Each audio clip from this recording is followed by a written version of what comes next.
All right. Welcome to Artcasters. Oh my gosh, Scott, I forgot the name. I think The it's number. I want to say 329. was it 329. 329? 329? Okay. Yeah. Well, welcome to Artcasters 329, if that is indeed the number of the Artcasters that you are hearing. Um, so we're going to go ahead and do the go around, and then we're going to do a quick recap of Toronto Comics and Arts Festival. I thought you So, were. oh, sorry, what's up? No, I was gonna say I thought you. I thought you were gonna say we're gonna go around and then a recap of like this episode. Like we're just starting. Yeah, exactly. We're going to recap this episode as we speak. So, Scott, give us a quick summary of the episode. No, so you guys are on my channel. If you haven't yet, hit subscribe, hit the bell. That way you get notifications when we're about to go live. And make sure you've picked up a copy of Jacob's Apartment. It's a coming of age, doomed romance, graphic novel in the vein of Eternal Sunshine for the Spotless Mind or Ghost World.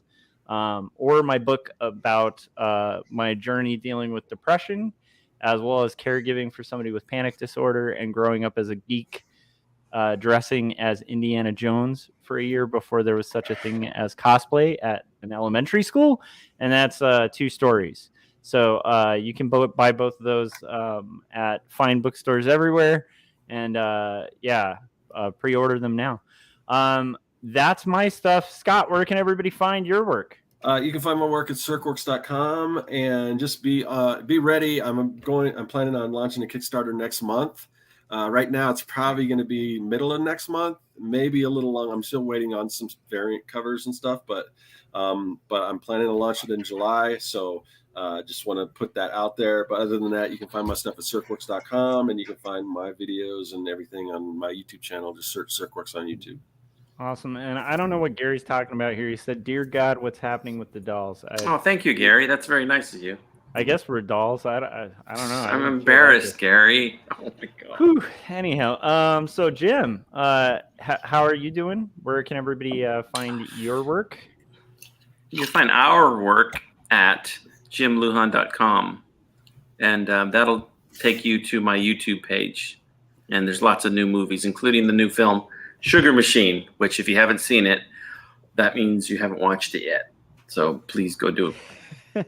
I love it. And just out of curiosity, have you mentioned publicly what you mentioned on your Patreon? And do you want to keep it under wraps?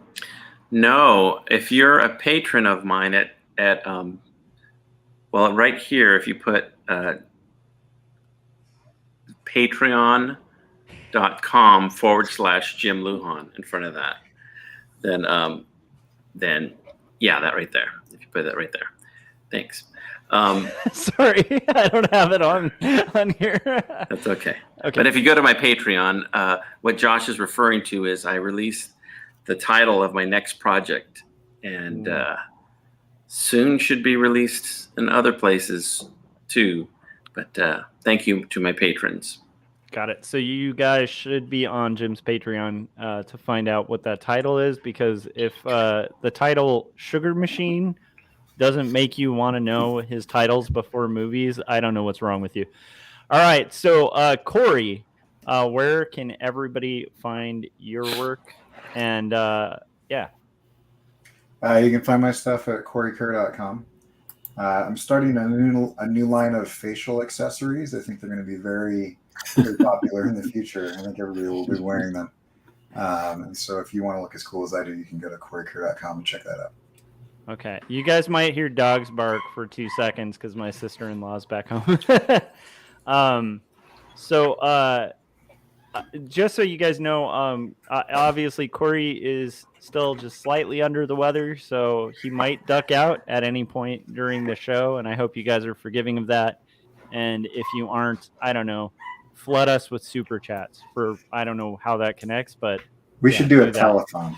A telethon. If you want to save little boys like Corey. Yeah, exactly.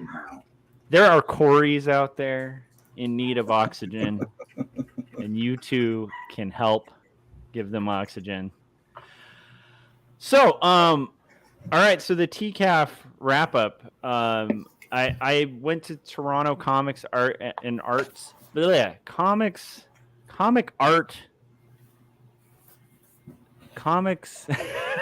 Toronto Comics and TCAF. Arts Festival, TCAF, and in Toronto, and I had a really interesting experience. It was my first time like tabling at a publisher's booth, or I should say table because it wasn't a booth, and it was my first time in Canada, and it was my first time at TCAF, which I've heard about for about a decade, and so I wasn't entirely sure how the whole thing would go, but I thought it would be fun to do a recap. And then as I'm kind of going over it and stuff, obviously, please, Scott, Jim, Corey, chime in with your experiences at cons or your experiences anywhere, or honestly, just cut me off if I get really boring.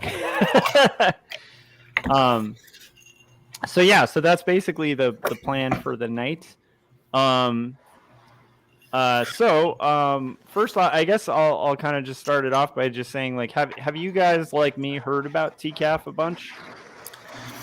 I've heard about it, and I kind of know what it is, but I don't have any experience with it. And I've heard of like SBX, and back when Ape was around, I heard about that. And I mean, I always kind of wanted to do one of those. I think I don't know if it's still around. There was one they were trying to get going in Tucson called Tape, which is the Tucson Alternative Comics Press Expo, something like that. Yeah.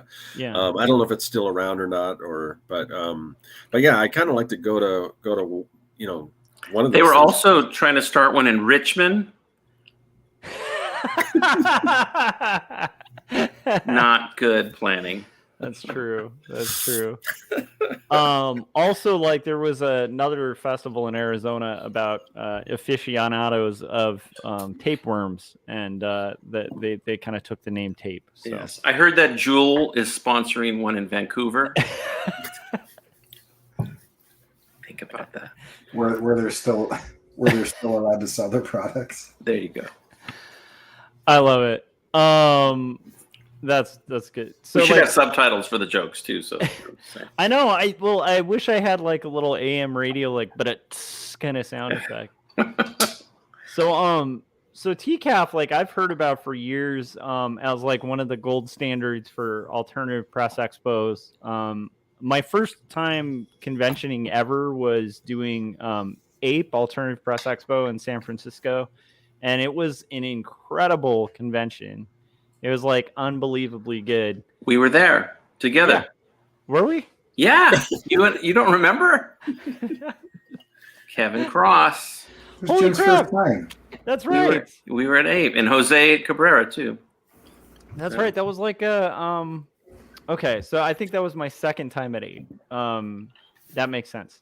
So I used to do Ape a lot, and then also another alternative comics festival that I don't think exists anymore.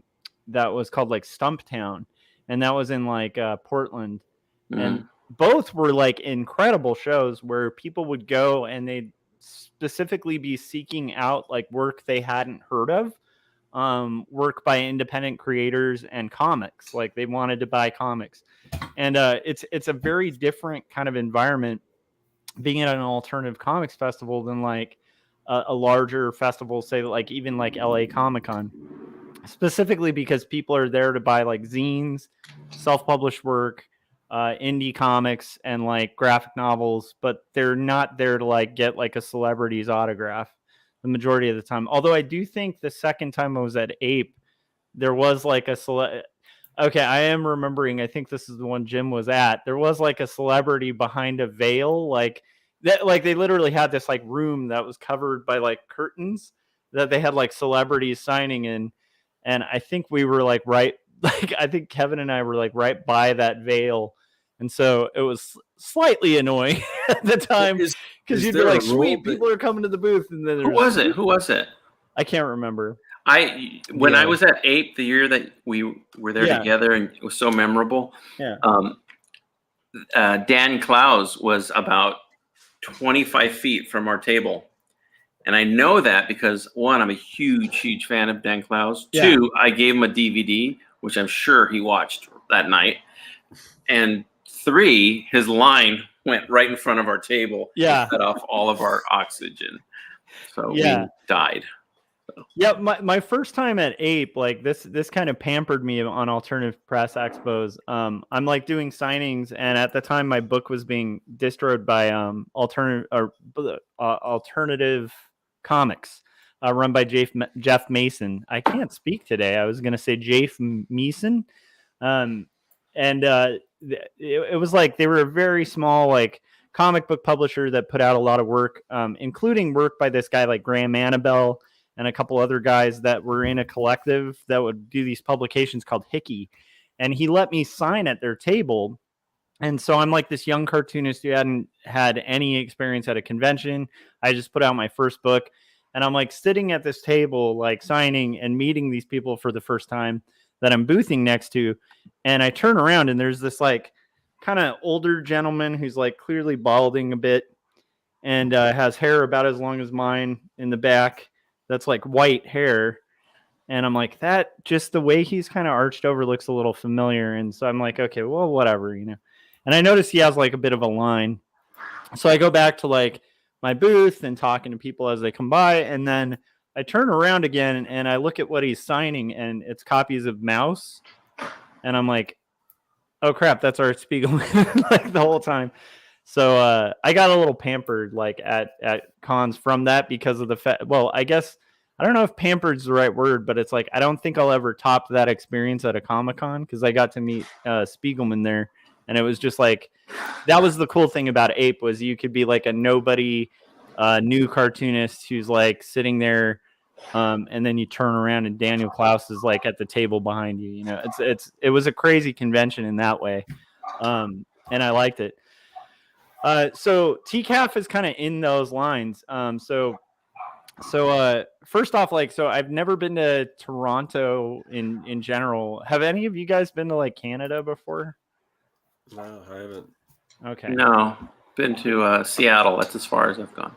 Nice. I have never been to Canada. So it was like Corey, have you been to Canada? I've been to the Canada side of Niagara Falls. Okay. I don't think that counts. That's not too far from Toronto, actually. So, I mean, I think like Toronto's like just a little bit further up from Niagara Falls. But I had never been to Canada, and flying to that side of Canada from Los Angeles is quite a flight. And luckily I got a direct flight because even that flight was delayed by like 3 hours while we were on the tarmac. So that was kind of the beginning of my trip, was like this like 3 hour delay sitting on a runway where we hadn't even taken off. And I felt really bad for the parents. And I think before that I was like, oh, it's too bad I can't like bring my kid and wife here. And then when we were sitting like grounded for 3 hours and I'm seeing other parents having to calm their poor kids on a grounded flight, I was like, okay, it's probably a good thing I didn't bring my kid. Yeah, what Josh isn't telling you is the reason the flight was grounded because he was making a big fuss about having to wear a mask. So that's true. But he's an American. Yeah. And I was like, I was complaining about Antifa and trying to get my mask taken off, you know. But but anyhow, so I get to Toronto and it's just like the weirdest city I've ever seen in my life. Like I can see why they film so many movies there that supposedly take place in the US, because like the city itself like feels like Cleveland, New York, like you Chicago. walk a block, it is like Chicago. You walk another block, it's like DC. You walk another block and it looks like downtown Orange County. It's just a really strange city where it's like if you took all US cities and just kind of scrambled them together, it's like that, and then they stretched them like 5 times taller because it's these giant buildings. And it makes like a lot of the buildings even in New York kind of look small. It's very strange. But it's a cool city. It's definitely got this energy to it. Like I think for like, you know, if you've ever been to like New York, just walking in New York City like gives you like, it's hard to explain, but there's like an electricity to the city where you just feel energy. Like I can't explain it, but I think even people who live in New York like definitely feel that. Well, That's a taser, Josh, and you should stop touching that person. Yeah, that's true. I mean, I should probably stop assaulting police officers, but I mean, I can't help it, you know. So being that I've been to New York twice, I think I'm an expert now. Yeah. But I think what it is about Manhattan, New York, just the downtown is that there's not a break. You never get a break. So you go like this one block, it's really busy, and you turn the corner, it's a whole new busy block. Yeah. Whereas in LA, you get these huge breaks, these huge pieces of land and hills and things like that you can kind of breathe. Yeah. Yeah. And the other part of the New York energy in the air and everything, it's the STDs. Yeah, So that's true. That's it's true. kinda Those add a little boost to your It's a step. city that never sleeps. I love it. Yeah, so I get to Toronto. I am not a person who travels like overseas at all. I barely travel. Like the last big trip I did was like when I went and hung out with like Jim and Corey like in Cambria area, like that area, and it's like that's like the biggest trip I've done in a while because I'm like a homebody. I tend to stay at home and stuff like that. So I'm kind of a nervous wreck while planning this and stuff like that. I've never done like an Airbnb before in my life. And so I took a gamble and did do an Airbnb because I noticed that there was like the cost to rent an Airbnb real close to the convention. It was like ridiculously cheaper than like every hotel in the area. And I had heard horror stories from people who'd done Airbnbs and they'd gotten like a condo and then it turns out it's like a room in some weird guy's condo. And, you know, there's like lights out at like 6 p.m. or like strange like stuff going on in like in the house. So I made sure it was like an Airbnb that was like all to itself. Like I didn't want to deal with like being kind of a house guest in a stranger's house that I don't know. And so I show up there, I get to like my Airbnb and it's like this, you know, I thought it would be cool, but I didn't realize it was like an entire condo on like the 18th floor with just like like this gorgeous window view of like the entire city of Toronto. You're like the Jeffersons. Yeah. Yeah. He's moving on up. So it was cool. So Airbnb's good. So I got there on Thursday before the show basically launched on Friday night with like a couple panels. And then Saturday and Sunday were like the main event where all the exhibitors were like doing booths and signing and stuff like that. And it was located at this place called the Toronto Public Library. And so being that it's Toronto and I'm there like a little bit earlier, first thing I do is of course go to sleep, like honestly, because I got this gorgeous Airbnb and I'm like, okay, I have a crazy convention this weekend. I you know, it's like probably about 9 o'clock. So I'm like, I'm going to crash. And then in the morning, if I can, I'm going to like walk around Toronto just a little bit just to get a feel of this place I've never been to. Did you sleep though? That's the question. Because I watched your video, Josh. I think it was your second one. Uh-huh. And I was like, this is like the same amount of tiredness that the hostage videos have, and like when they're asking them to send money. You looked super like I worried about you that you weren't getting enough sleep. Oh yeah, well, I mean, during the con, I didn't get a ton of sleep, and that's I don't know if you guys have that too, but it's like during conventions, like as they're running, I don't get a lot of sleep, and you tend to, I don't know, for me, I get very overloaded with like the amount of people going through, and it's kind of exhilarating and like a roller coaster ride doing conventions, and so I always kind of get a little like in a weird way like strung out. Not to be corny, but do you feel like it's like when somebody does a show, after the show, they're all wired and everything? Yeah, I think it would be like if... Wait, I didn't finish because of the cocaine. Yeah, it might be that. It might be kind of like the cocaine show. That's my favorite YouTube channel. No, no, it's just a weird feeling that I don't know if you guys have had that. Like, Scott, do you get that at all during cons? That I don't get sleep.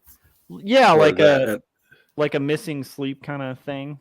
I don't know.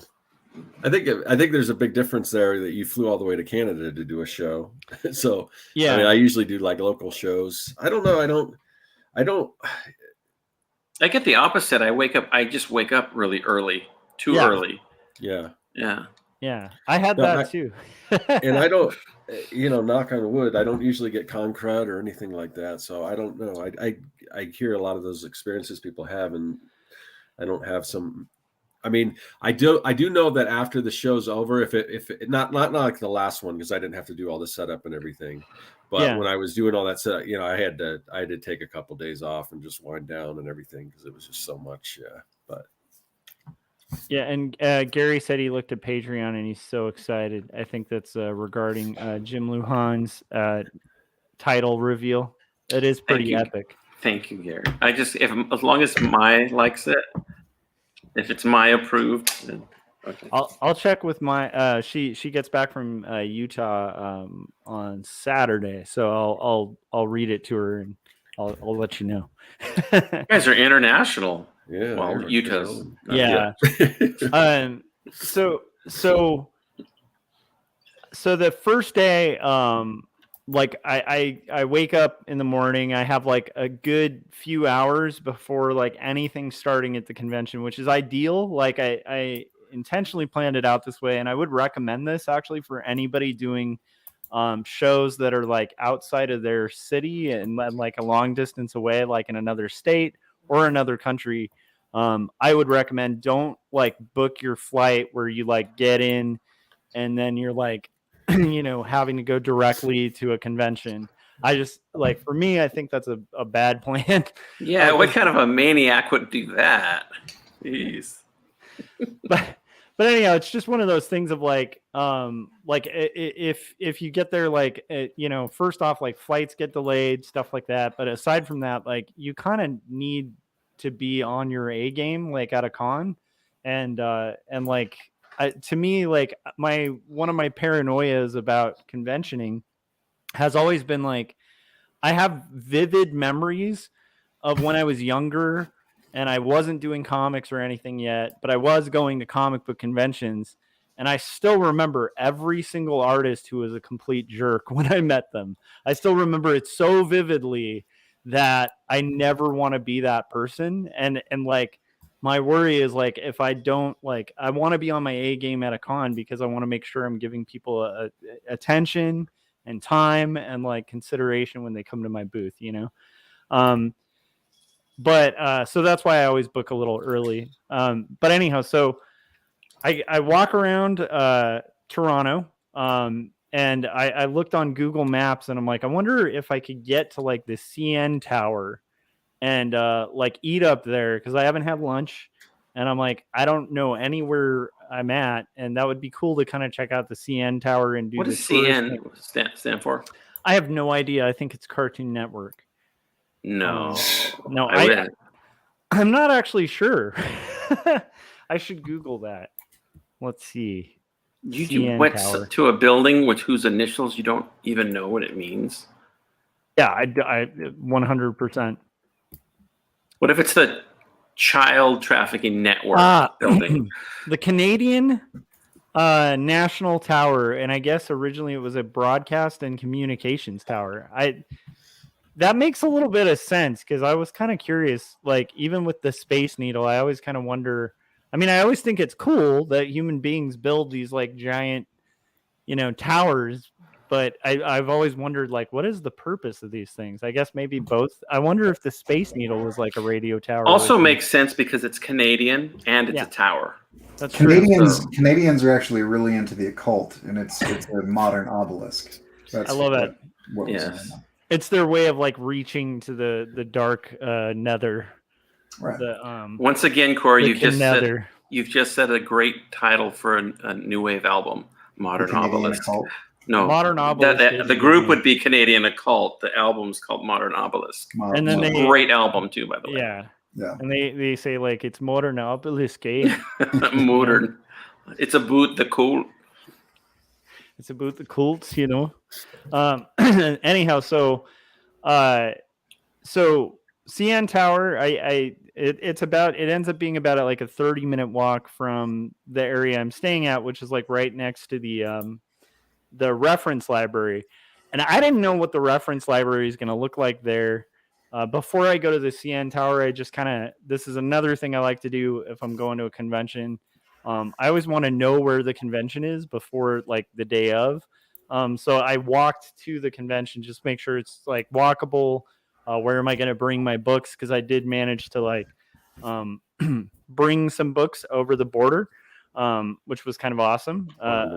Did your book company, did they have a bunch of your stuff there too? Yeah, so Jacob's Apartment was carried by Graphic Mundi, and like it was going to be at their table. But I did ask like my publisher, like, hey, is it okay if I bring some of my own books too, so I can compensate myself a little bit for the trip, you know?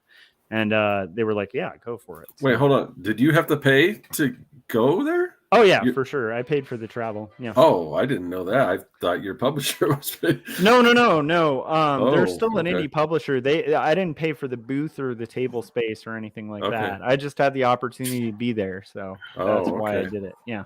Oh wow. Okay. Yeah, and part of why I did it too was just because I've heard of TCAF for like 10 years, and it's really hard to get a table there, and so the fact that they had space, it was like, I don't know. To me, it seemed So, like Josh, a good idea. I had a question. TCAF and Mhm. SPX. I always like associate those two as being similar shows, but I have no idea. Are they different in tone, or are they? I don't know. I've never been to SPX, so that's another one that I've heard about. There's The also only one of the Mocha. big alternative ones that I've done, Mocha's the other big one. The only big alternative show that I did was Ape, which like everybody at Ape would say, oh, you got to do SPX, you got to do TCAF, you got to do Mocha.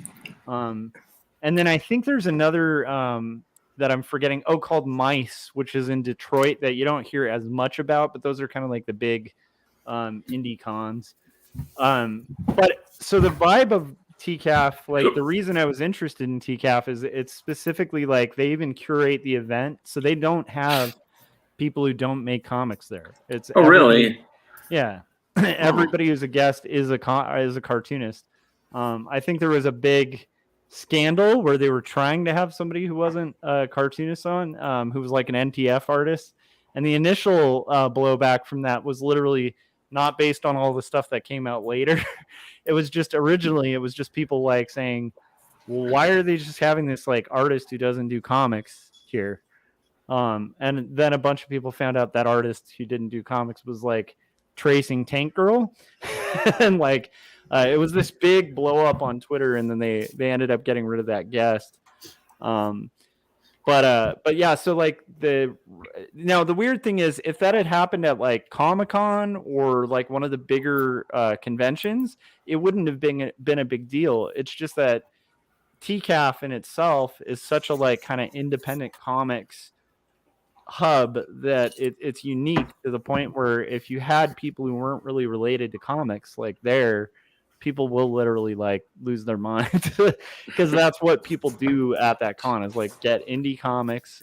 It supports like indie cartoonists. It's a lot of artists there that do just like zines and like art books. And did you see anybody there doing like mainstream, Spider-Man, Hulk, Superman? Not a ton. I think I'm trying to think of like the most mainstream. I mean, there were a couple people like Sean Crystal was there. He's done a lot of stuff for like Marvel and DC, but he also does a lot of indie stuff. But I don't think there were a ton of. Did like, Insane Clown Posse have a booth? ICP definitely had a booth. They oh my gosh, they had a slight gathering of the Juggalos one of the nights. That was. I wouldn't be surprised if there's not an insane. Just a smattering of the Juggalos, not a gathering. It was just a smattering. It was a smattering, exactly. Just a small smattering. Because I don't picture at TCAF again. I just only from what I saw. Yeah. There was a show that I did in Kentucky. I'm trying to think. It was the kids, something Kids like Read kids. Comics. Yes. And the library in Toronto that you were at looked a lot like the library in Kentucky, except it was bigger. But and they had didn't have dirt floors. No, I'm kidding. That's terrible. No, that's terrible. No, but actually, we had a really good time at the one in Kentucky. We did live art and the whole bit. It was awesome. It was really, but I'm just wondering the crowd there. I think at the Kids Read Comics thing, there were a few Punisher T-shirts and stuff, and there was a little bit of that stuff going on. I don't picture that at being TCAF like that. No, I don't know. it's bizarre, but yeah, I don't think I saw like a superhero related T-shirt on No. anyone. I bet you at TCAF too. I bet you most people disagree that Nickelback is the true punk rock too. That argument wouldn't That's fly. true. I got in a is- lot of arguments. It is Canada. Yeah. It was like a knockdown, drag out fight. So I go to like the CN Tower. It's gorgeous. It's kind of amazing. I did dinner up there because a couple people who did live in Toronto were like, you should go to the CN Tower. If you do it, just book the ridiculous restaurant up there. And they're like, it's pricey, but if you add the cost of the ticket and like they have a really cheap dining hall at the very top, they were like, you end up actually spending more. So just do the really ritzy restaurant. And so I did. And got like a glass of wine and like had this like crazy like meal that's like Leanne and I were watching that and we were trying to figure out what you were eating. It looked really good. yeah, it was like buffalo something, and like it was like very like yeah, it was delicious. And then like the soup was like this like weird tomato bisque thing. Wow. It was definitely like a very like ritzy, It looked great. pretentious Yeah. restaurant, but I liked it. Like the food was great, and then my friend wasn't wrong because when you're done eating there, so you can see all of the CN Tower's like view from that restaurant, and it's very like peaceful because everything's like kind of separated out, and then you are allowed to kind of walk up into the main observation room. After that, I go up there. It's just stuffed full of people and loud, and there's like what looks like a cafeteria from like a high school up there, and I looked at the prices of there, and I was like, yeah, that was a good insider tip. Was like it would have been the same thing to go up there, and that way you get like this peaceful view. You get like 2 hours to kind of sit there and kind of the tower rotates as you're up there, so like Did you draw while you're up there at all? view. No, I didn't. I did vlog a bit though, so I recorded a little bit of that. So then like I finished the CN Tower. I walk back past this like old university that's like the Toronto University, and it's this like ancient kind of hot Harry Potter looking place.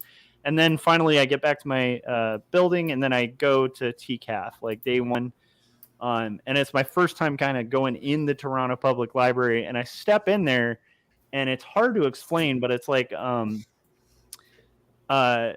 not from I'm trying to even think if LA has like a giant library. Do they, Jim? I always Yeah, they do. They got the downtown LA library. It's Yeah. really big, but not like the Toronto one. It's not that big.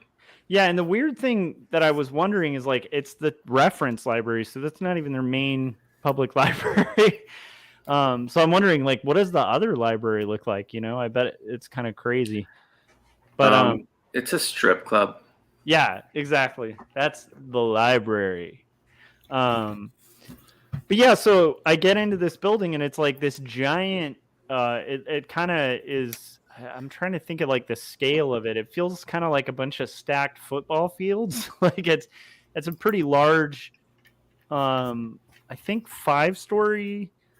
Complex, and then the whole convention was the top 3 stories. But the first night it was just like a conversation with a bunch of cartoonists. They did a panel just talking about like the future of comics, and I get there and it's like a small room and like a bunch of early people, and we kind of watched this thing on the future of comics, and it was really exciting and cool. And there was one guy who was trying to make an example. I'm trying to remember what stands out from there. He was making an example of like how pop cultural stuff relates to people more than like heavy theory. And I don't know, Corey might relate to this, but it's like he was kind of trying to make a point that like no one's read like heavy theory, but everybody's seen like The Walking Dead or something. And so he's like, how many people here have read Baudrillard? Raise your hand. And I'm like, because I have had to read that. But he was kind of like thrown off and was like, oh, okay, well, whatever. We disregard this guy. So, but it was good. It was cool. It was like the gist of it was kind of giving a lot of people advice on like starting in comics and stuff like that. And it was exciting and inspiring. So I go back to my hotel, and again, or, you know, Airbnb. And I found this mystical, but I guess this is normal in hotels. Have you guys had that experience of ghost like, sex? Yes. Oh, I'm sorry. Okay, yeah. Finish. No, like I'm just glad it's a shared experience and I wasn't alone, because I thought I was a little strange there. Now, so there's it's just a weird building where you have to like scan a key fob to even get to a certain level. And I thought that was weird, but I was telling my editor the next day about it, and she's like, "Yeah, that's just a hotel." I'm like, pretty sure you were abducted by aliens. Yeah. You know, wait. I thought it was weird to have to scan a key fob to get to a level on a building. You're on your first night so far, right? Mm-hmm. Is that the night that you lacked sleep, or was it the next night? It's the next night. Okay. So that night I actually turned in too, because I'm like, okay, I got a convention the next day. Wake up, like you said, Jim, you wake up super early. I woke up like way too early. And of course I'm like worried about being late to there, so I get there way too early. What time does the convention start? Like, what time did you have to load? Or you didn't have to load. What time did you have to show up? Like 9 o'clock. And the nice thing is where I was staying was like a very short walk from there. So I did bring like a bag that was stuffed full of 2 stories copies and lugged it over there. And I get there and like I'm a little too early. So I get some coffee. There's a coffee shop at the bottom of the convention or the library. And that's really cool. It had a weird name. I saw it on your film. What was it? Yeah, it was called like Balzac's or something. Yeah. Like, and I don't know if you noticed, Jim, but even like when I was recording it, I didn't notice till because I was also doing videos throughout and like editing them on the fly, so that hopefully, you know, people would be able to follow along with me on my trip. And when I said Balzac's, I didn't even realize till I was kind of re-editing it. I couldn't help but just be like. What if it was really called like Nick's Coffee and they just told you it was, well, what's the name of this place? And the guy's like, Walls. Yeah, I think the original name was probably like Nick's, and then it's like, well, were we going to name it again? And the guy's like, Balzac's, and he's like, all right, cool, Balzac's it is. He's like, no, I was kidding. It's like, no, that's a great name. We're going to put it on all our branding. We're going to put it in big words on the. So anyhow, it actually looked like a really cool environment there too. It was cool. It was like one of those older kind of it's hard to explain, but like there's these, you see a lot of this in New York and some parts of LA where it's like a building that's old enough to where like the tiles on the roof are like iron or something. Like it's so weird. But there's like these sculpted iron things in there. But that's when I got like a real view of the con. And when I walked in there, it was just kind of overwhelming because like the size of Ape, it kind of felt like if you took Ape and then like that's one floor, and then you put like Ape on the second floor, and so it's like 5 apes. Which is kind of like a mixed bag, because one of the nice things about doing small indie comics festivals is like it's possible to like both booth there and then also check out everything at the con. This was definitely a con where you booth there and then like there's no way in hell you're going to be able to check out every booth because it would take you all day. And Josh, I'm not trying to snitch or anything, but there's somebody named Gary Hodges. He wrote something kind of derogatory. Oh, nice. So I don't know, Frank, if you want to ban him, but oh my gosh, I see that. Look at that. That's actually it's weird, but Balzac seemed to sell those goodies there. So yeah, so like anyhow, it was a pretty exciting convention experience. So I get there, I also see that like the Graphic Mundi booth is like kind of in the back. There's a guy selling like Risograph like indie comics who runs like that comic convention in Detroit called Mice, like kind of in the corner. And then behind me is Sean Crystal. So this is just a little square that I'm kind of boothing at. And then the company next to Graphic Mundi was Toronto. I think it was just the Toronto Library, the University of Toronto Library. So yeah, so that's just our little corner. And then like kind of like the whole layout of it, like the main kind of area had like Secret Acres, Fantagraphics. I'm blanking out on the publisher that does the Hilda books. There's like like Ad House, like a lot of like the big indie publishers are there with just like tables everywhere.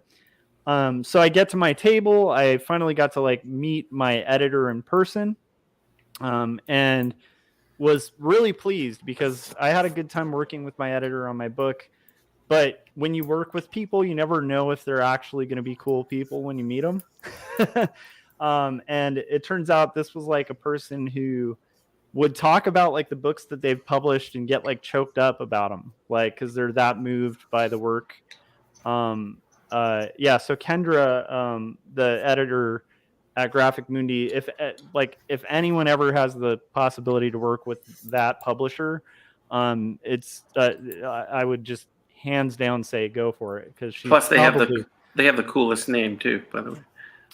Yeah, it's Graphic not a bad one. Yeah, it's a great name, Graphic Mundi.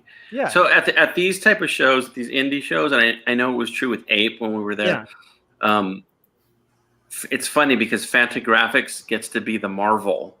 Yeah, Fantagraphics is like the big heavy hitter. Yeah, that's hilarious. They have all the celebrities that, like, outside of comics, like hardly anyone knows. So I wonder if there's anybody at these shows that's even uber indie that's like Fantagraphics. Go for it, sell out.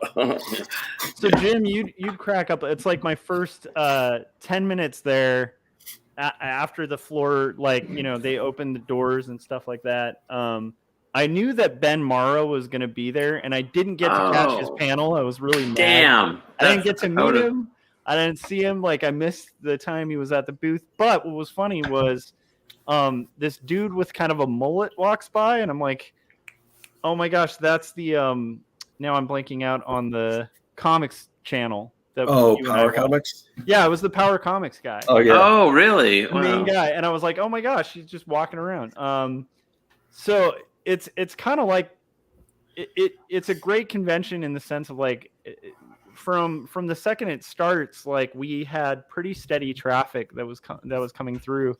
It was a weird experience for me because I'm used to boothing my own table, and I'm not used to being at a publisher's table. And that was pretty awesome because I got to actually see like their titles and the effect they had on people. And it made me very like honored to be a part of that publisher, because like there's people coming by and like I'm trying to like, I think there's like a war or something that happened in like France with like Algeria. And so there's like an issue with like Algerians who are French, and they kind of have these split identities. And I guess there's a little bit of racism against Algerians in France. And like, I haven't read the book about this that they published, but you know, we have like this time where we're at the booth and this woman comes by who is French and Algerian, and she sees this book that's talking about a war they had and just gets moved. She's just thumbing through it, right? And then just starts just bawling. It's like a young woman, like much younger than me. And they make her buy the book because she ruined it. No, so this is like Kendra, our publisher, it's kind of like a moving story, but it's like she saw this woman doing that and was like, like just have the book. Really? And then the girl came back the next day and like sent like a thank you letter, gave a thank you letter, and it was like this long composed thing about like not really seeing anything that touches base with that, and how that book is like touching on like split identities, and it was just this like insanely moving thing. And the weird thing is that wasn't unusual. That was like most of the con. Wow. With the books that they carry there, where there's just people who like come by, and I think it's because of the type of like weird vulnerable work that they publish. You know, like one of the books that they did that got an Eisner was like a collection of stories about menopause, which like nobody talks about. It's just called Menopause. It's a big red covered book, and like it has like all these short comics that range from like funny to like heartbreaking, and like again, like you'd have these older women who are just like, oh my gosh, somebody's actually talking about this thing like everybody experiences like of a certain gender, like once they reach a certain age. And they were like, just, but then the weird thing is like, you know, there's books about all sorts of depressing and heavy and very complicated topics. That's how it should be. That's exactly how it should be, because comics are just a medium. It's not a style. Yep. But the thing that was so unique and weird about it is like I'm kind of used to a little bit of that with the type of work I do, because it's like when I'm doing my pitch, I have to talk about like manic depression, like suicide, when I'm talking about like two stories. And usually when somebody starts talking to you, if they've had any experience like with like mental illness or anything like that, and then they see somebody being super vulnerable and open about it, it kind of like it almost gives them permission to have that conversation with you.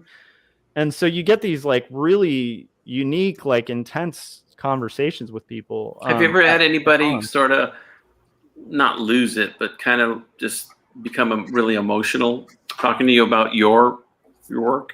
Yeah. I mean, like that happened quite a bit at this con, because wow, like, again, really? like when I'm doing my pitch, you know, like Jacob's Apartment too, it was like very inspired by me losing my father to cancer. And so it's like when I talk about just the story being about losing a loved one to cancer, it's like people who've lost loved ones to cancer will just like open up, and then like they share their really like these heartbreaking stories. And it's I know it's corny, but it's like it just seeing that on a grand scale because of the variety of stuff that Graphic Mundi publishes, and then they publish really beautiful work. They also publish like some really hilarious stuff. Like they have a science book about sex that's just it's this hilariously illustrated book that just talks about all the ways different animals have sex, but it's very funny. So it's like it'll depict the animals as if they're people in the sense of like their reactions. Maybe like, they'll look like animals. Maybe I should pitch them like, oh yeah, you know. Maybe I should pitch them my ghost sex book. You should. That's true. But you have to wait till you're like in a hotel to pitch it. So it's a pop-up book too. Yeah, I like that. Yeah, that's a good point. But yeah. Well, Josh, I want to ask you too. It's different. It's exhausting if you had to sit there and draw Spider-Man all day. That's mentally exhausting, but it seems more fulfilling at these shows, but it's got to be draining, emotionally draining too. By the end of the day, you're physically exhausted and emotionally exhausted. For sure. Yeah. And I tried to like be really candid with the videos that I was putting up. Like I was aware that I looked really exhausted. Yeah. I wanted people to actually have a view of what an experience like this would actually be like, rather than do the like, okay, I'm rested, I'm good, now I'll do a video. I recognize that look, Josh. I went when I was a youth. I went to Europe at a youth, and right when we arrived in England, my brother's filming me because he had been there a few days, and he's filming me, and it's like again the hostage type video where you're awake and you're trying to be cool about it, but you're like you could just tell you're wasted, gone. Well, yeah. So another thing to keep in mind is like when I fly up there, like there's a massive time change too. So it's like a 3-hour difference, and so like anytime you're in a different city and stuff, like everybody's experienced like jet lag before. But it's like you take jet lag and then you add a convention on top of it where you're just talking to people, you're having to be on point. And then, like I said, like it's this unique experience because we're having these like emotional, heavy conversations with like almost everyone who comes by the table. And it's a unique thing, but it's also a very heavy thing because you're talking about a lot of heavy topics. And then you should have drawn Spawn. we're selling books and we're selling Spawn and drawing some chains. But yeah, so like by the time that the convention is over, I've got like about 2 hours to get back to my place and then go to dinner with my editor. And that again is like an exhausting situation because this is an editor that I've worked with on one book. When you're meeting with like somebody who edits something, you want to impress them. Like you don't want to come across as like somebody they don't want to work with. So it's kind of similar to like business dinners I've had to do before, where it's like there's drinking and there's conversation, but you can't you have to constantly be on point even in those scenarios. And it was great. It was awesome. We went to like the Oxley, which is like this bar that I'd highly recommend if you ever do TCAF. It's like literally a 1 minute walk away from there. And then I finally get back to my hotel. And like you said, Jim, it's like weird because you have this like convention fatigue. But then if you take convention fatigue and then you mix it with like the overload of like a long flight, and you mix it with also just all of the visual overload too of being at an amazing convention like that. Like I walked the floor twice the first day, and I was actually slightly thankful that I had to fly back. And so if I bought a book that's going to cost me like a crap load of money because it's adding weight to a bag, so I literally couldn't pick up work. But I think if that was a local thing, I think I would have easily lost my shirt just buying. Could you have made time to go see the Ben Mora panel, or did it just conflict? Or were you worried, or what was the deal? We just got so busy that I just lost track of time, and then I was like, crap, the panel already happened, and I was like, well, maybe I'll go to like when he's at the Fantagraphics booth, and then I again just lost track of time. So yeah, that happens to me at a lot of conventions where it's like you kind of like intend to go to like a panel or something like that, and then like a line forms, and so then which we didn't have like long lines, but it's like if you've been at a con, well, you guys have been at cons, it's like I don't know, Scott, if this like matches your experience, but it's like there's sometimes like these dead points, and then there's like these points where like if it's like lunchtime, but suddenly like somebody comes by your booth and they're chatting with you and they're buying something, and then you see somebody appear behind them, and then you see somebody kind of appear next to them, and like you just get this sense like, oh wow, okay, we're gonna move a lot of books right now. Yeah. So that's like the last time you want to like go, oh crap, look at that, it's lunchtime. It's like like surfing, the waves, like there's no waves, and all of a sudden you see the waves come through. Yeah. Now, Kendra did a really interesting thing that I actually think I might do more often during conventions. And I picked up on it the first day because usually I'm really on point at a con. I'm there like the second somebody gets there, and I engage with them and talk to them and stuff like that and do my pitch, but it's not really I think pitch is a bad word. It's like because pitch almost sounds like, hey, you need this car, kid. But it's like, I think when you're pitching properly, it's just trying to share the love you have for the work that you're selling, right? With another person. But it's like, I noticed that Kendra would just kind of get up from the booth and just kind of leave. And then like the second she'd leave, like 10 people would show up and they'd be like, hey, I need to get this book. And I'd have to be like, I can't ring it up till she gets back. And then what's weird is like an hour later, there's like a line that like when she's there, because it's created this like mystique and demand for the books. Now, I think part of this is because they have such awesome books that they can kind of do that. But I also realized that for me, it was interesting because I've never really thought about that. But it's like if people are interested in your book, like they're going to come back if you're gone for like 10 minutes. And that's kind of okay. Did you find yourself doing the con thing where when there's a lull and people walk by, you're like, Like making eye contact, or do you avoid that? Um, Doing that? I try to avoid it, but you kind of do it. It's weird. I've never Yeah. really figured out the full art of that. I've been on both sides of that, and as behind the table, Yeah, it's sad, and when you're in front of the table, it's sad. it's just also awkward. Yeah, It's super bad. That's the one thing about cons I don't like. yeah. I mean, there's more than one thing, but at least I don't know. At least the con that you were at, it sounds like if you would have had a bag of money, the bag of money would have been gone by the end of the day because you'd have bought everything. Yes. That's fun. That's great. But you didn't get to see that much, right? No. And I'm kind of like, so the thing that I, just tacking on to what you were saying, I kind of did a video a little bit about this, but, and I'm curious, like Scott's take on it too, but it's like, I think that part of why I had that like look on those videos too, and I've tried to kind of dissect it and figure it out. It's like, there is this unique thing about a convention where you're kind of like commodifying. Like, I think it's kind of similar to it's like a pitch meeting in LA where you're like, you have a thing that you love and you've poured your heart into, and then you have about like 2 seconds to like communicate that thing to people who might have interest or might not. And even people who might have interest aren't necessarily going to like just fork out money that second.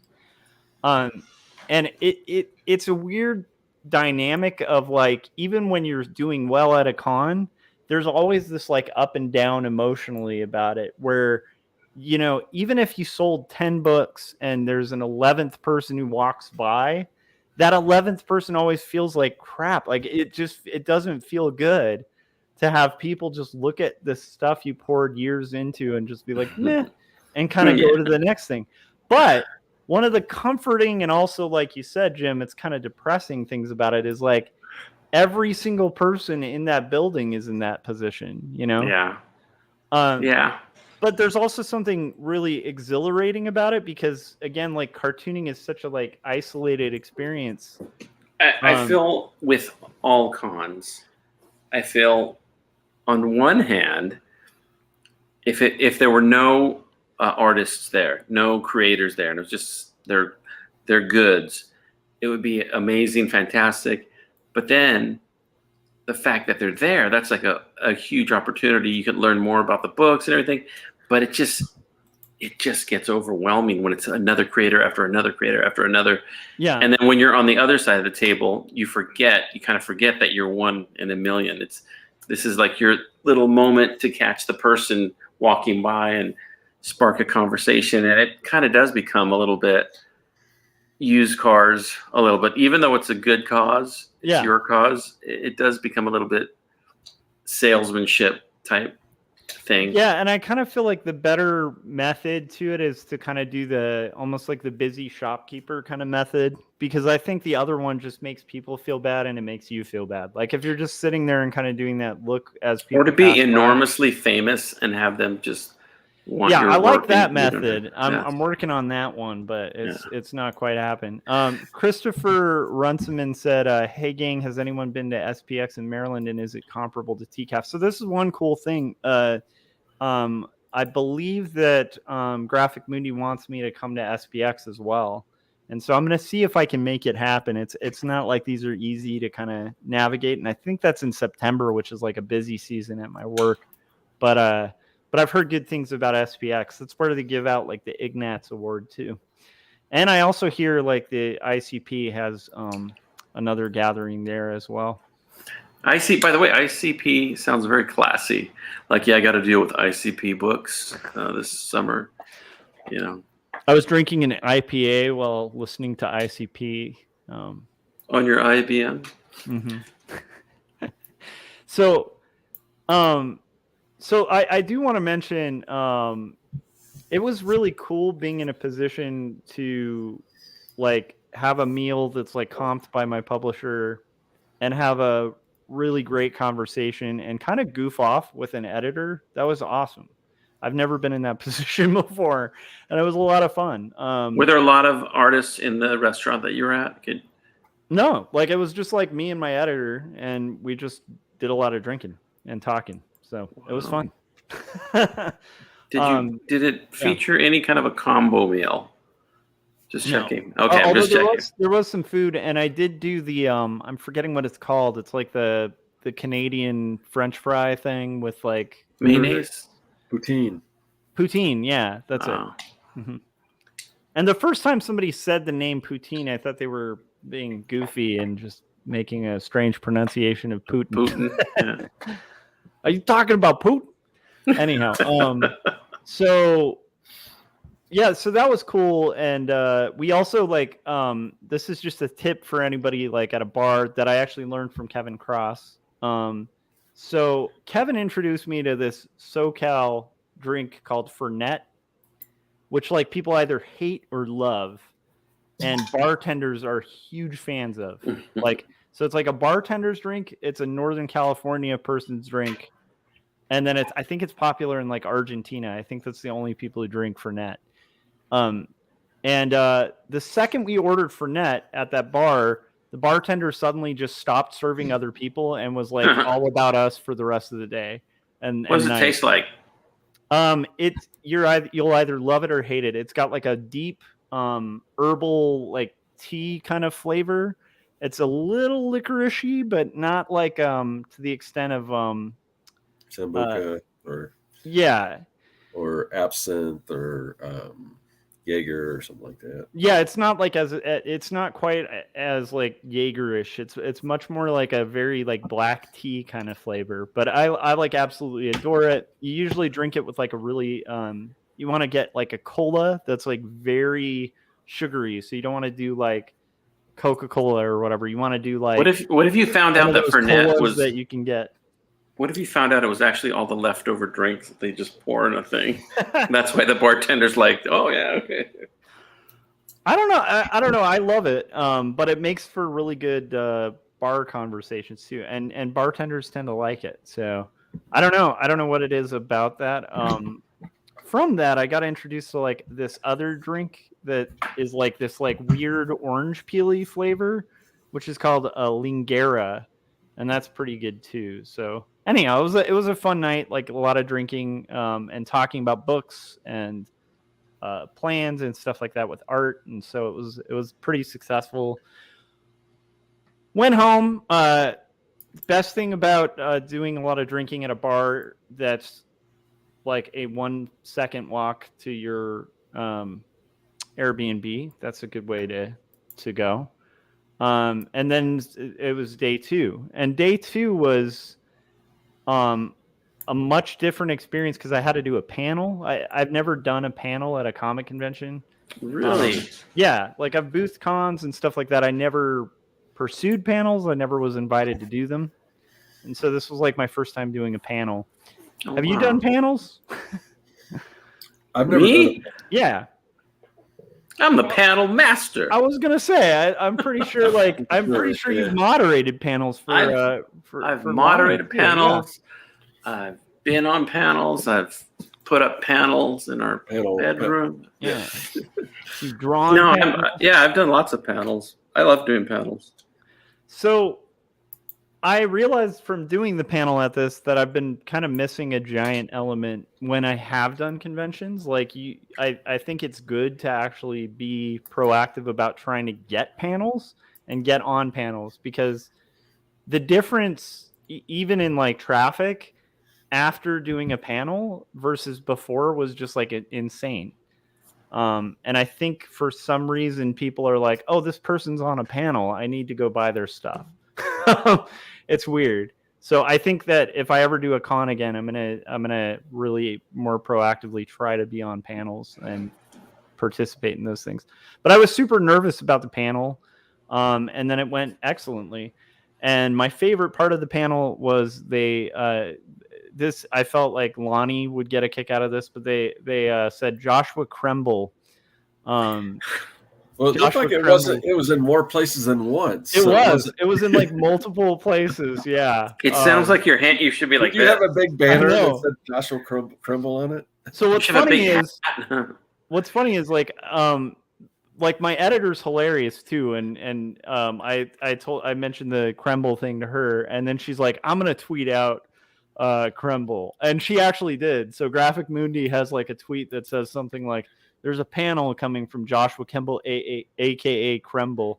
But yeah, so I actually use that to my advantage at the panel, because like I feel like even if you're like, this whole panel was about grief and neurodiversity and stuff like that, but the easiest way to win over a group of people is to like get a laugh. And so at the beginning, I just basically said, "Hi, I'm Joshua Kemble, not Kremble." That's like my alternate persona that makes like street art, and I kind of did it a little better than I'm doing now. But somebody stood up and said, "Hey, we're not here for jokes." They're like, "There's no jokes in this building." This is what part of grief don't you understand? Good grief. So one of the cool things too about the panel was it was like moderated by like one of the senior writers at Publishers Weekly, and there's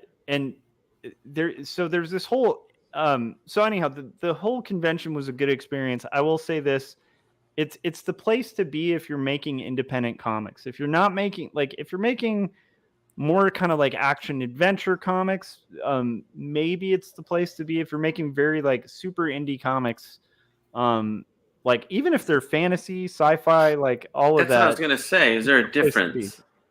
I mean, is it mainly a certain tone there of indie? Because indie can mean a lot of things. It's kind of like all things indie, but not indie. I'm trying to think of like the kind of indie it wouldn't be. It's pretty much all things indie, but there's no like Image Comics there. But then there's some Image Comics artists that might kind of fit in there. It's kind of hard to explain, but it's like a very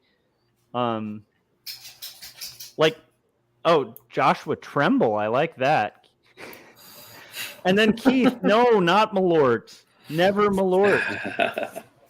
Malort is what bartenders give people and say it's the bartender's drink just to get them to drink Malort.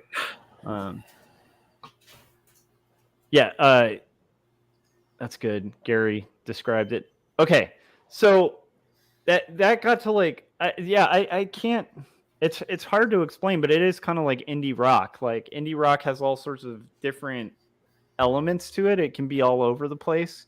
But it's like you could definitely go to a show and see like Pavement and Sonic Youth, even though they don't sound the same.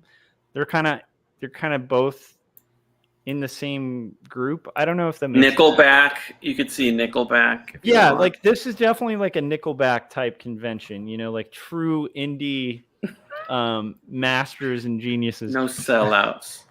Yeah, exactly. No sellouts allowed. Just Nickelbacks. That's it. So like. There's a couple things that I think for indie people though, and especially if you're doing like zines, it was so inspiring. Like I don't think I've seen more like screen printed and risograph and like all these just insane printing techniques done like these small like self-distroed outlets, and then like all sorts of literary comics like comics that are trying to treat comics as like literature. So let me ask you this, Josh. In that world, in the Comic-Con world, let's say, the ultimate goals, like in the back of someone's mind, is like, man, a Hollywood producer is going to walk by and see this, and they're going to make the next franchise, and I'm going to be a billionaire when my Shark Snake, comes out, By the way, Shark Snake would do really well at TCAF for real. There is that like that would be good for the Power Comics, I think. Yeah, I was gonna say like that almost sounds like a Ben Mara book. What's the? Oh man, it still bums me out. I didn't stop by Ben Mara. I know. I love Ben that. Mara's like your long lost sibling, Jim. You guys write similar stuff. Yeah, I've been reading Night Business. I've got it on my nightstand right now. Isn't it amazing? It's like if I was more X-rated, it would be like that. Yeah, Terrorist Altar is my favorite book by yeah. So my question is, so there's that dream. There's the the Comic-Con pop culture dream. Yeah. At these shows, what would you say like the cliche standard dream would be there? Would be for like, what is an indie? I know it's a lot of different answers, but what does an indie artist want? Like, what is their ultimate, So I think that might actually be one of the things that differentiates a lot of these artists. I think I think any artist who tells you they wouldn't want to get optioned is lying. I think at indie conventions like this too, people, indie artists wouldn't mind getting a big fat paycheck for the stuff they've been pouring their heart into. But I think this might be the difference about this kind of convention versus like a more mainstream convention. Almost everybody there who's making comics is making comics as like the final art piece. Like, it's not like I'm going to make this comic to be a movie. It's like, I'm just going to make a great comic. And the comic is the end all be all of the thing. I think that would be like the big differentiating factor. I would also say like, it's like the thing that I found like, and Scott might have had curiosity about this too. Like, part of why I didn't mind footing the bill to get up there, is the purpose of doing cons like that.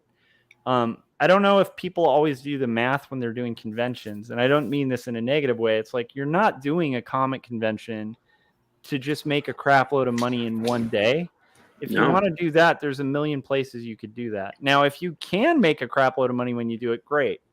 But the whole function of like a trade show, in any industry, like, I mean, Corey could talk about NOM. I think Corey's transitioned to the other side. That's I'm true. pretty sure he's. Oh no, he's right there. Okay. But I mean, at NOM, it's like, what's the purpose of like having a big booth and selling, and showing your new products and stuff at that show? It's not to like clean up and make your year's sales in that one trade show. The trade show has a purpose that's beyond that, right? And so like, I think that a lot of people in comics, like, I'm not saying all people, but I think sometimes like people have that terrible experience. Like Jim, you did like the perfect impression of like a depressed person at a comic convention at the table like this. Which honestly, I think if anyone's honest, we've all had that moment at a table on both sides. But I think that like that's the experience if you kind of go there with the expectation that you're just going to kill it and make massive sales. And the goal is like that one day, and you're not thinking like bigger picture than just a day. And I think that like, to me, the function of that convention was like, first off, like I get to hang out with my editor, which is a rare and cool experience. And that's a good connection to have as well, because they're the senior editor at a comic book publisher. That's not a bad friend to have. And it helps that they're actually very cool, but that's a really good, that's a good reason to be there. I met other editors. I met other artists that are great connections. I met, a lot of journalists stopped by my booth. Here's the thing about TCAF, and this is the big secret in comics, for the types of comics that I do. Librarians are all over TCAF because it's a giant library. And so like all the big librarians from like New York go to TCAF. All the big librarians from like all of the major cities that are somewhat close to Toronto come to TCAF. And they stop by your booth. And so now you have like all these librarians. You're like, there's this book. And librarians get books into bookstores and libraries, and they get journalists to write about it. So it's like you're making a lot of broader connections that are much bigger than just like a one-day thing. And I think that's the one thing I would like kind of tell people is like, if you go to a convention, especially an indie convention like that, the purpose shouldn't just be to like make table. Like obviously make table if you can, cool. Or make a massive profit. Cool, make a profit if you can. But the main thing is like making lifelong fans, because people you meet at cons who buy your book and really like your stuff at cons, a lot of those people end up being people who will follow you for your career. So you're making really big fans. You're making great connections with other artists that you would not really be meeting face to face otherwise. You're making a lot of connections with people in industry, and you're making a lot of connections with people in press and with librarians and like movers and shakers in the industry. So it's like, that's the purpose. Like, that's the broader purpose of a comic convention. That's why I didn't mind kind of like forking out the cash to get there. I back like, that. I yeah. As much as I hate cons, all of my business stuff has come from cons. Anytime money's come in my pocket, it's because of a connection I've made at a con. So is that true? I mean, I'm imagining that's true, right? No, yeah. I mean, I sell drugs at cons, so yeah. That's what I'm talking about. No, but I mean, almost all of the good financial things that have happened indirectly and directly due to being at San Diego Comic-Con or Latino Comics Expo or things like that. I mean, it all kind of traces back through there. So I don't like doing cons. SPX. Yes. Yes, I will. I don't know. I really physically don't like doing cons anymore. Yeah, the last couple I did were just not fun. Yeah, I'm exhausted. It took me like I flew back. Of course, the flight was like delayed again, and then like the luggage was delayed and everything was delayed. And I hate airports and mass flights like that. It's different. It's different if you're doing it like if you were a guest and you're doing it one day. It's totally different. But to do it like when you have to wake up the next day and then the next day, and then move your stuff and all that stuff. It's just not something I'm really into. Oh, I forgot to mention the worst part of getting up to Canada, and I actually should give this tip too to anybody who might be doing an international show. Card readers in the U.S., most of them do not work internationally. I found this out when I was swiping my first transaction, and the card got declined. No, it wasn't able to get fixed. Although you couldn't get. Did your publisher, were they able to make transactions? Oh yeah, 100%. Yeah, Graphic Mundi was fine for transactions. That was just for my own stock, so I definitely suffered a little bit on sales there because of that. But I will tell you this, and this is a testament to TCAF, and I think Jim, you might find this kind of cool too, because like one of the things that sometimes sucks about conventions is just like total disorganization and kind of rude volunteers, honestly, sometimes. And most of them are run, by volunteers, and they're nonprofits. So it's like, you can't really expect too much. But I will tell you, TCAF is like, even that card reader thing, I mentioned it to one volunteer, and for 4 hours, I had like a volunteer stopping by almost every 15 minutes. Like, did they get to you about the card reader? Did the card reader work? Like this kind of stuff, like for like 4 hours, they're checking in on me. And like, it's like, I had like 40 people stop by my booth being like, so somebody told me your card reader? Like, I think that's just Canada.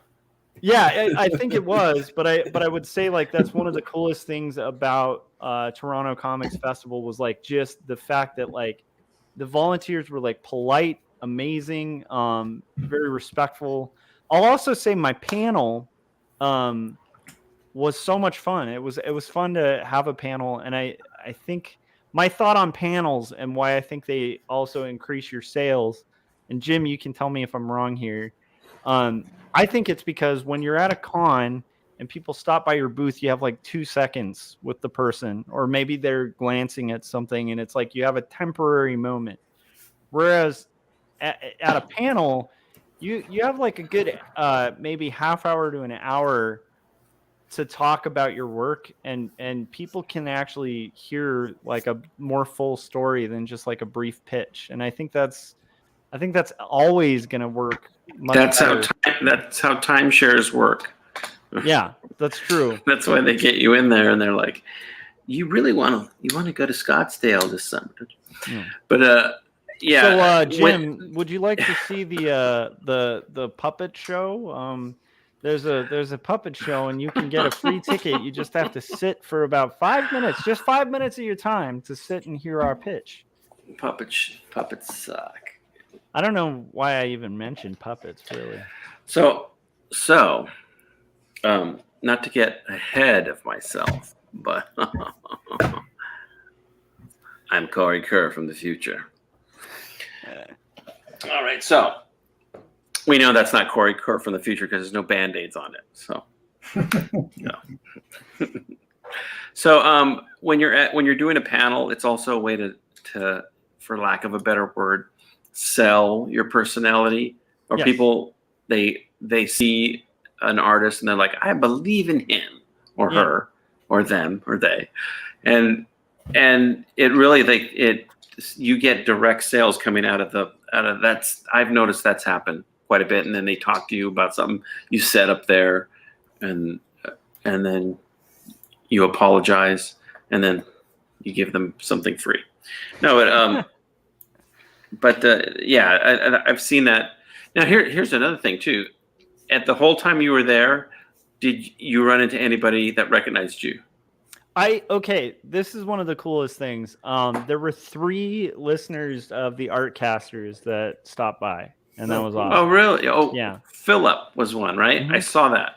Philip, there's a guy, I believe his name was Ronnie, but not Ronnie Gunter. And he's a video editor and he's a silent listener. And so I told him, like, hey, the next time we're doing like a live stream or something, chime in.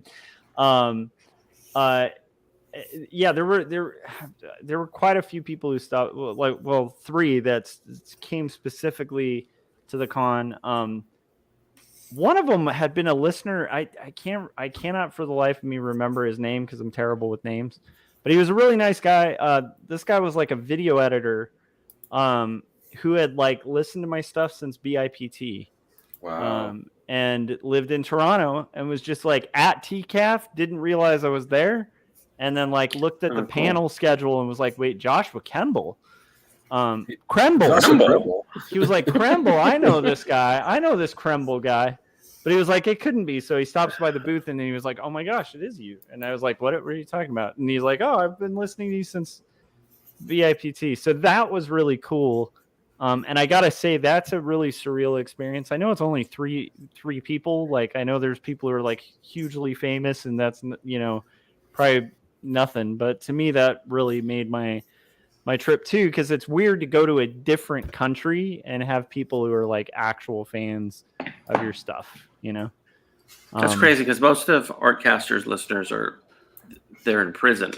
I thought so. Yeah, I mean there was that, and there was a little bit of prison talk and some shanking that happened while we were talking. But other than that, I'm sure there is. I'm sure there was. I just kept a tight hold on my soap bar and everything went fine. So, and there's a good name for your autobiography. Tight hold on my soap bar. Joshua.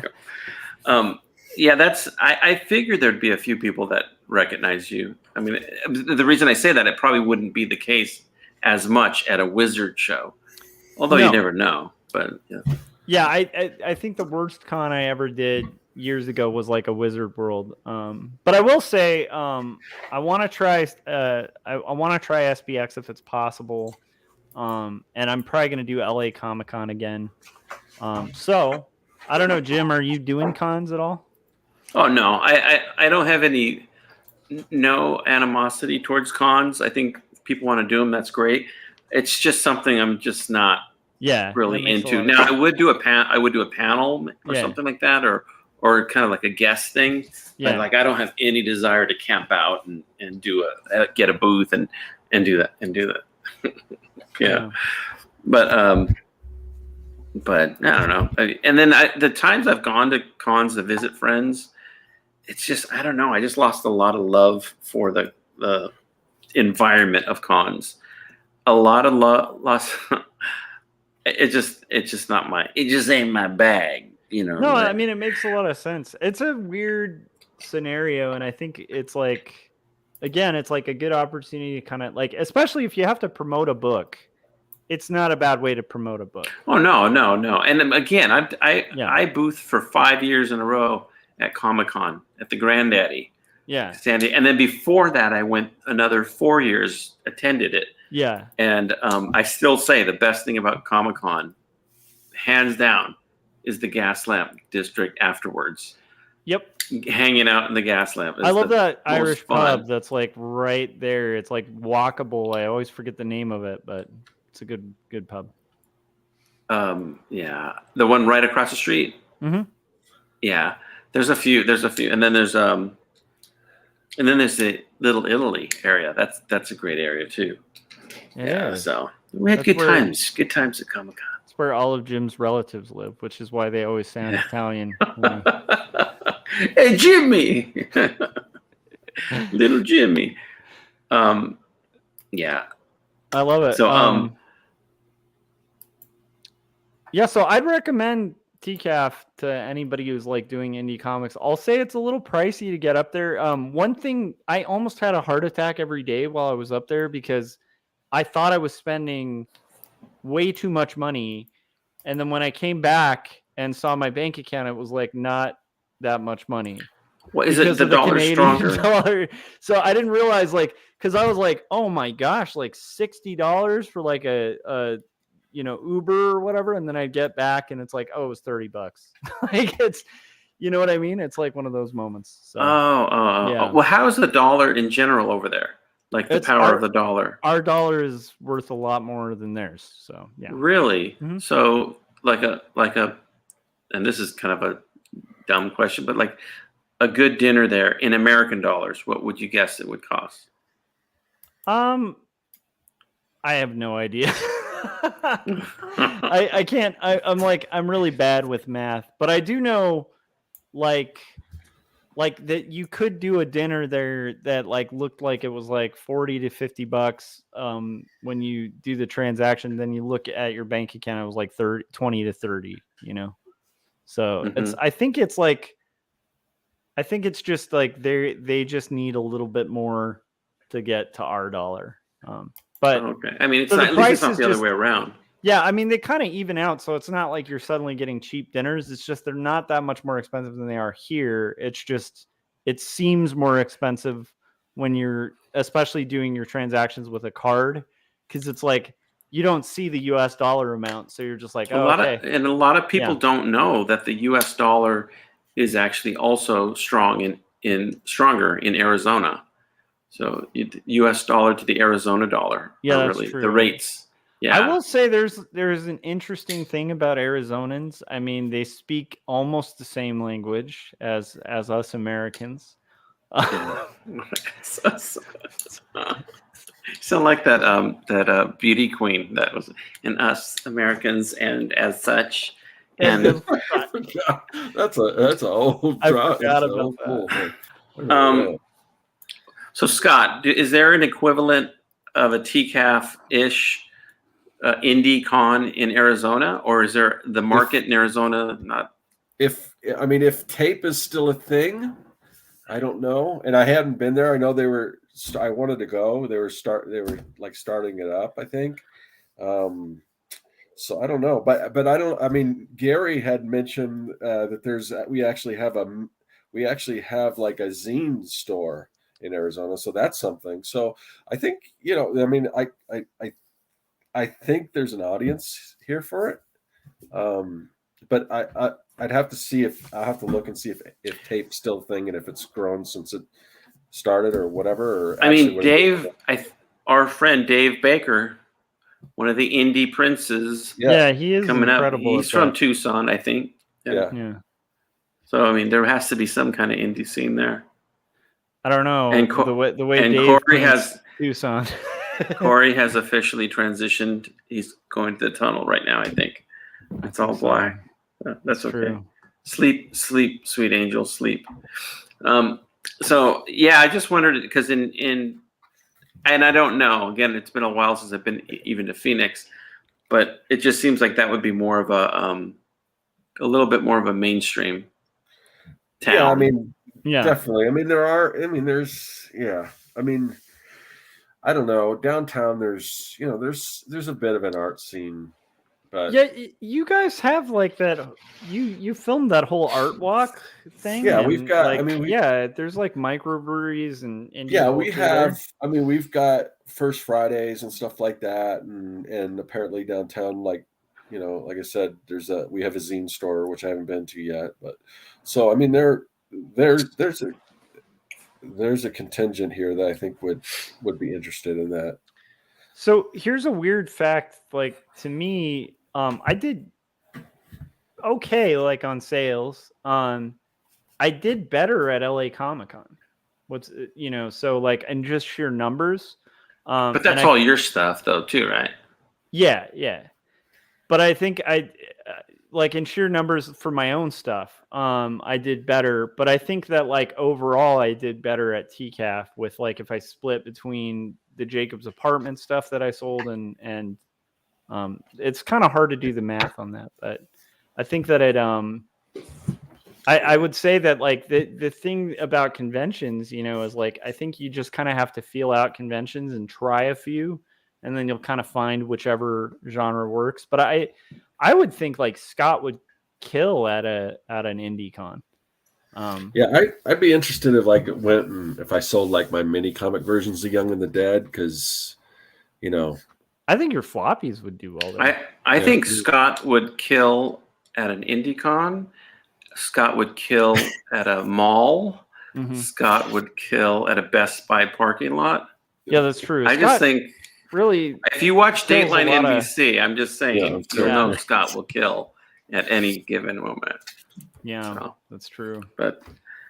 And I wish there was speaking of jealousy, I wish there was an animation scene half as good as the comic book scene. And I've always said that. I said that since the beginning. And I tried to create one at one point, but we're just way too spread out, it's not as cohesive as comic books. At least you guys have, and by you guys, I mean, the comics. You people are so dear to my heart with your cute little comic books.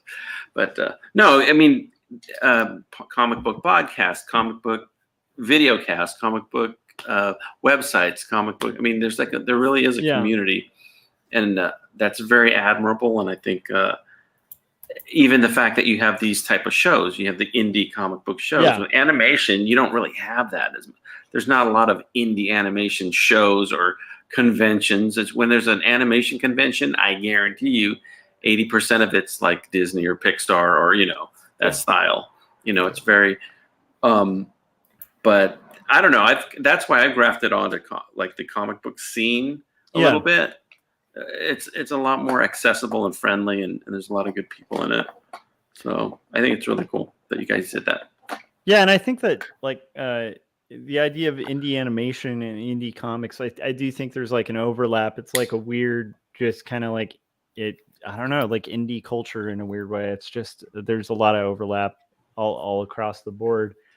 By the way, I just want to I want to say real quick that Gary Hodges, he wrote Jim would kill at a rest stop bathroom, which is exactly what somebody who was deeply afraid of Scott circling killing them would say. Yeah, they would put my name there. So that just proves my point. So that's true. Also, Gary mentioned that like you do have more that's a good point, Gary, that like there is a lot more indie competition, at like an area like that. Like whereas like one of the advantages of doing something like LA Comic Con, if you are doing super indie stuff, is you can kind of stand out next to a lot of mainstream stuff. One of the things about like TCAF is like you're gonna have like some of the heaviest hitters in indie comics like there at the con. So there's that too, as like something. But again, like I kind of think that's half the fun of those kind of events as well. So cool. Well, we've been going for like an hour and 30 minutes. I thought it would be good to do like a wrap up and stuff. I'd say like overall my experience was really good. I would probably go again. I was in the fortunate position of being able to kind of afford to go there and like kind of it all sort of worked out, but that's not necessarily always going to happen every year. But it's definitely, I think, an experience worth having. And I'd say like Toronto's a good city, and TCAF is a great convention for indie comics. And especially if you're like doing kind of more literary, like indie stuff, or just like strange indie stuff, like Off Kilter, Hate, kind of, 8-Ball, like that kind of stuff. Jim Meat Lujan, Cake. you would kill at TCAF, like, and and also sell comics too, and sell animations. You would do very well, and kill a lot of people. Yeah. So thank you, Jim, for hopping on like last minute as well. I really appreciate that. And we lost Corey for a little bit. He might be back. We'll see him again one day. I believe it. We shall. Because right now what we see is the darkness. All right. So so Scott. Oh, Corey said, I'm here in the chats. Yeah, I think he's... You are here, Corey. Got it. We know you're here. We know you're here somewhere. You never left us, Corey. Okay. Scott, where can everybody... Oh, wait. Scott always goes last. Jim, where can everybody find your work? And before I say that, I do want to say a couple of things. Sincerely, get well, Corey.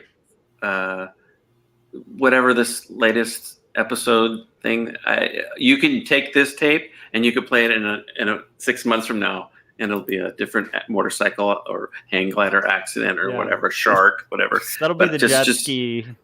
You just have it on loop already. Corey, hey man, get well. You're gonna get through this. But no, really, Corey, it's amazing that you joined tonight. And if people only knew how tough Corey was, then we would be wearing Corey jeans. Hell yeah. So, because they're tough. But and then other thing I want to say too is, Josh, you did a fantastic job of documenting your trip. Leanne and I both watched it. We watched it this weekend, and nice. as entertainment, it was really good. Your editing was great. It was really candid. If you really want to see somebody, the ups and the tiredness and the happiness, and that restaurant scene was great. I really liked your character. I thought it was really, really believable. Thank you. I tried to play him well. I'm really, usually only playing, cool pastors. That's usually the characters I play. Yeah, I really enjoyed it. So yeah, as they say, you can check out my stuff at jimluhan.com, and as was mentioned earlier, this now on my Patreon, I'm really giving exclusive stuff. Like this project that I'm working on now, they'll get artwork from it. They'll get everything way before anybody else. So if you're a huge mega fan, join my Patreon. And if not, join my Patreon anyways. I don't care. I'll take your money. So anyways, and now I'd like to turn over to my good friend Scott Cirkland, who they haven't apprehended yet. Yes. I'm on the lam, as they say. I'm at large. So yeah, you can find my stuff at circworks.com. You can find my stuff on my YouTube channel, which just search Circworks on YouTube. And I will be having a Kickstarter for my comic book Young and the Dead next month in July. So just be on the lookout, stay tuned, and I will be filling you in with all the details about that. But just know it's coming. And besides that, this show, the Artcasters, we do the show every single week. It's usually around 9 Mountain or 9 Pacific time, and on Thursdays, but that can vary, and it also changes from channel to channel. And today it's on Josh's channel.